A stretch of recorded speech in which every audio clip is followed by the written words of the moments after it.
Okay, so what you're looking at here is what should be a complete World War II V-44 style knife collection. I have at least one of each manufactured V-44 style knife that was produced during World War II. A couple of these are pretty rare,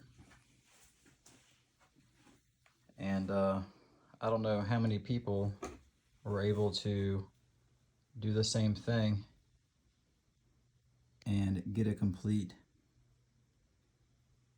set of these, but I don't think it's very many. So I'm going to go around and show each example and just let you guys get a better look at them. I don't know if anybody else has a collection like this, and if they do, I don't think it's very many people. All right, so I'm just going to start off and show each knife briefly and talk about it a little bit. Now this one is a just a regular Collins & Company Legitimus number 18. You can see it's got the brass guard. Pins are not brass, but steel, I think. Let's see if I can zoom in on this.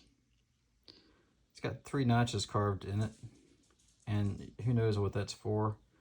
It could be kills, could be a unit, or it could just been somebody bored with what they were doing. So you just never know. I do have another World War II knife that has some lines carved in it. Okay, next, you see a lot of these under the seats of airplanes. They were in pilot survival knives, and what a lot of people will call a bailout knife. This was a U.S. manufactured kinfolk.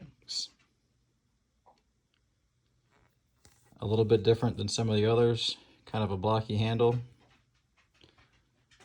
Guard slightly different.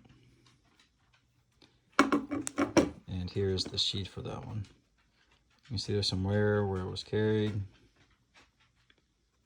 Some of these have socials and names on them. I need to submit some paperwork to get some service information on some of these. Next is the Western. Let's hold this, you can get a comparison. A slightly longer handle, about the same blade shape. Has more of an oval guard like you'll see on a modern Raider buoy by Ontario. Still has the same 2 fullers.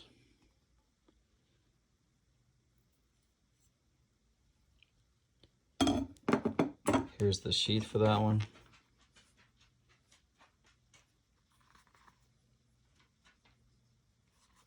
A little bit more rare than the kinfolks and the Collins. The next one, this is a Mars machine. So this was the Australian produced.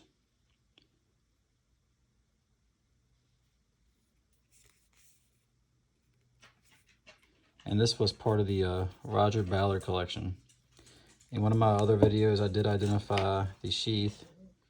It was a Australian manufactured sheath, and time correct. It's got a stamp there. It's really hard to see without baby powder.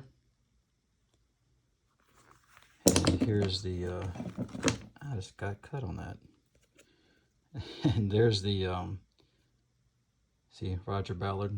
There's the card that Mr. Ballard made with a lot of his knives. I need to, well, I want to take these and make one for each of my knives, kind of carry on through the tradition. And yeah, that case bit me. So some of them are still sharp. And, so this is the case XX. What a lot of people are more familiar with and see here in the States. And I'll show you something about this buoy that's interesting here in a minute. There's the sheath for this one. No markings on this. Just says 9 1/4. I'm guessing that was the the measurement for the blade. All right, so here's what a lot of people will call a first Ranger knife or a cogwheel knuckle duster. There's a bunch of fakes on these. Apparently, a lot of the fakes have like a pin in them and stamped US. This one I did clean these outer surfaces. I didn't touch the inside. I should have not cleaned it. If you get some knives, you have to be careful. If they're, historical, you got to be careful how you clean them.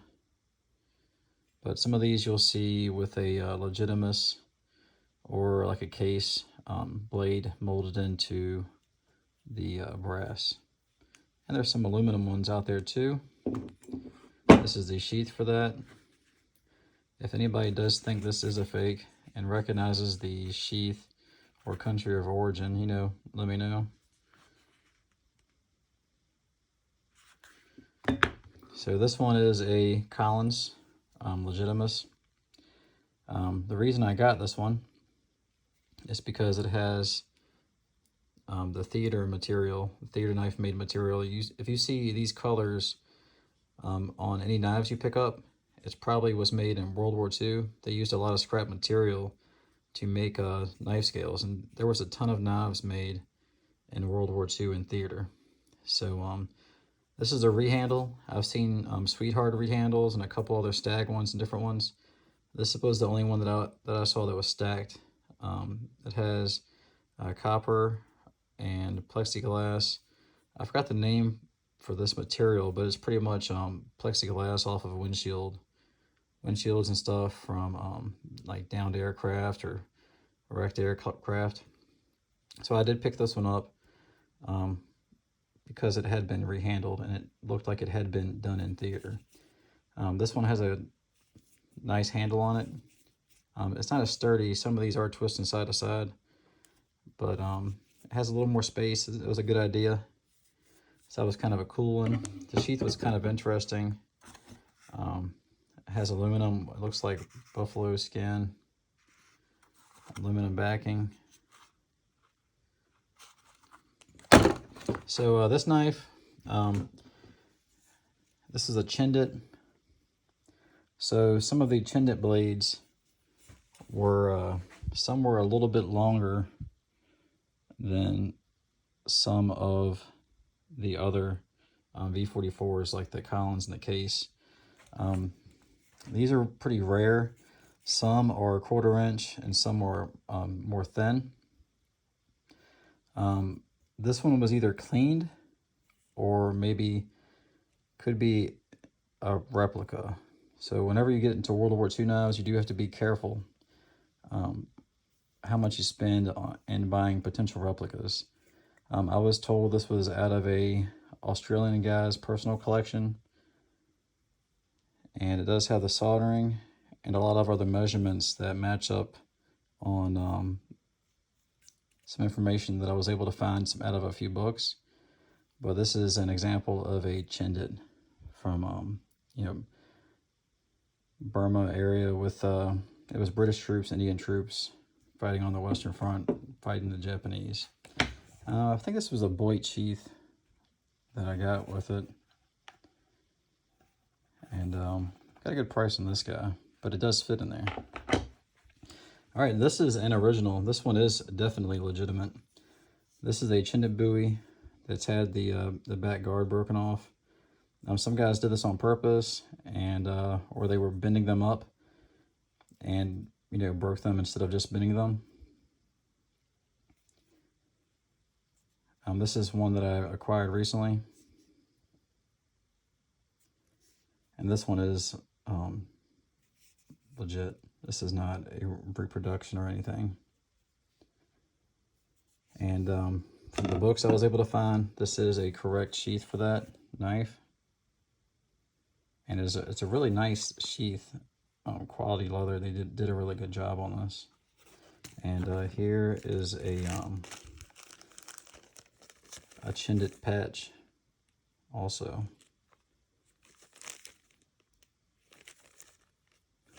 All right. Before I get to this one, I'm going to go around. I'm going to do these next couple Collins blades that I got. and then I'll come back to that. All right, so this was the first green horn handle knife that I got.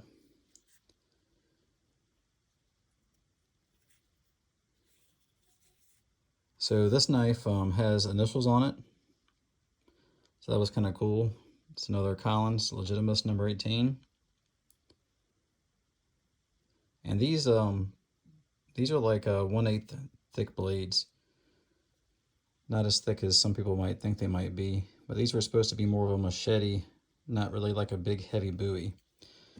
This one does have some information on the back that I really need to find out who TJ Miller is and find out what unit he served with. So that is on my list of things to get done. So this next one here, I just happened to run across this and was very excited, so I picked it up quick. This is a nickel-plated Collins. There are not many of these, and unfortunately some of the nickel is starting to wear off.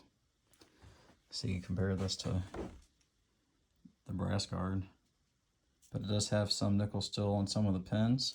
And this is a really cool buffalo horn handle.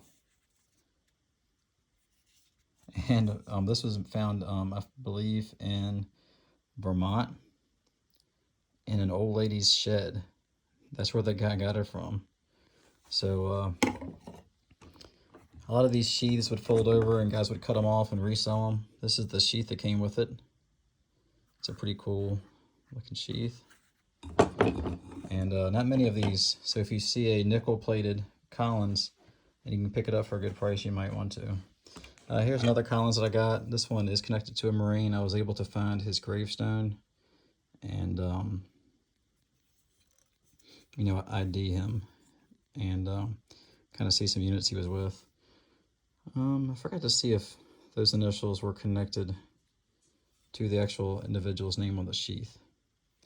But this one is bent. You'll see a lot of guards bent up. And, you know, military guys get bored and they start bending things and smashing things around. A lot of guys would cut these off the back so they could get their thumb on it and kind of use it a little bit more. But this one does have the guy's name on it. Let's see, where's that at? This one is hard to see.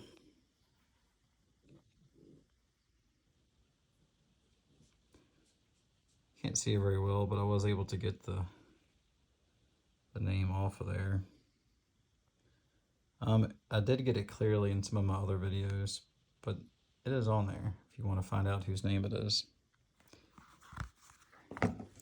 And last one on my table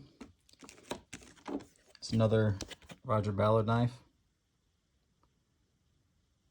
So the Marsden products, these are made in Sydney, and the Sydney, and the Mars machine were made in Brisbane. So these are both out of the Roger Ballard collection.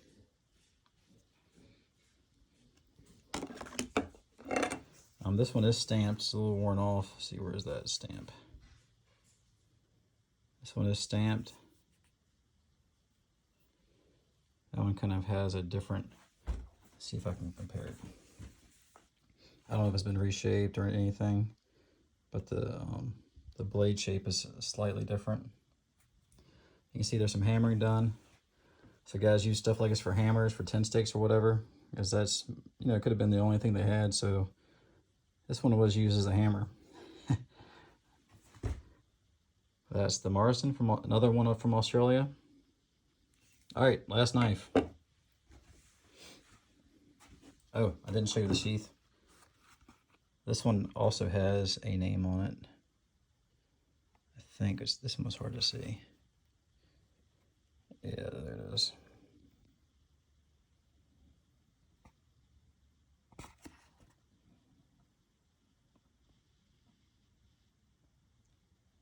And I was able to find him. He was in Australia, and it actually looks like he was married while he was there, but then later divorced.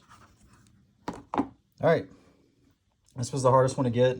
Definitely the most expensive one, and definitely chunky compared to some of the other ones. little thicker down at the base of the blade. About the same length.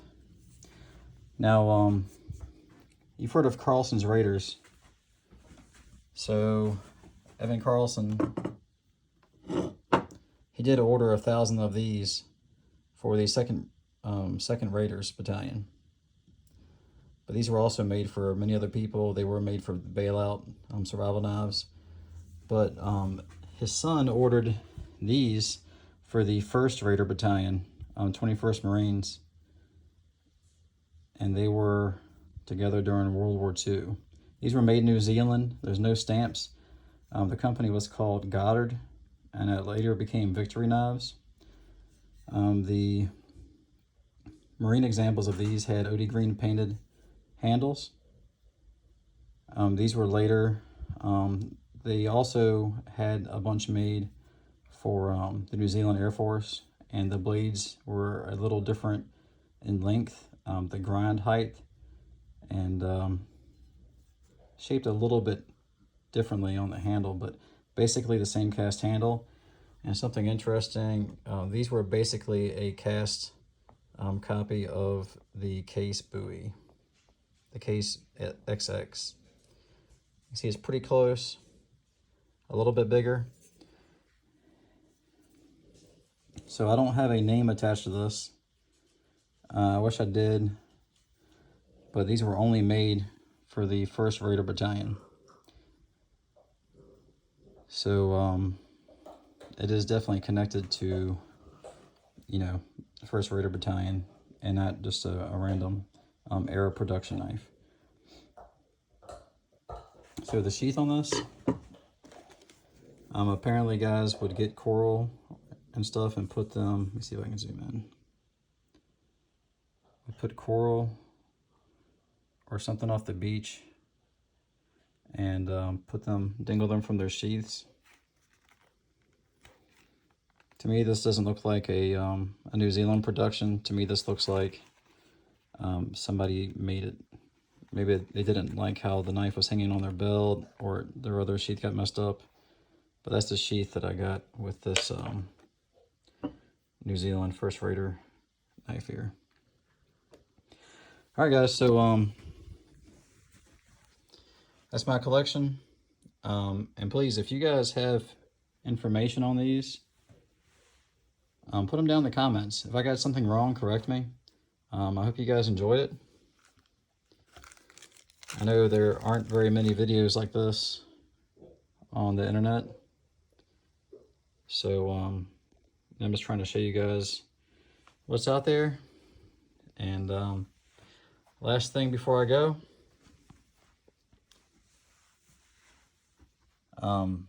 I got into knife designing kind of by chance. I don't consider myself a knife designer, but I had a chance to design a knife.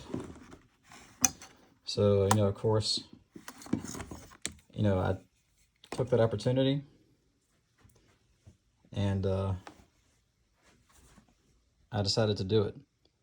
So this is my knife design. I'm calling it the V-44X. It's based on the V-44 style buoys.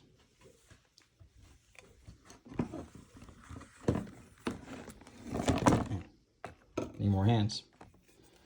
So you can see I try to keep, this is the prototype, but the production is going to be more rounded. I tried to keep, you know, that guard shape, and I try to keep the knife shape the best I can. And actually the base of the knife, the base of the blade here is very, very close in dimensions to the 1st Raider Battalion knife. I didn't do 2 fullers, I did 1 full fuller that was close in measurements to the original. The cutting edge in the blade is like exact, but the choil makes it a little bit longer, elongated the handle, because this is, you know, basically going to be a utility buoy, you know, do it all type knife. So these should be dropping December of early December of 2023. So if you you're interested in that, you like them, go check them out. Again, I hope you guys like the video, and have a good one. Be safe.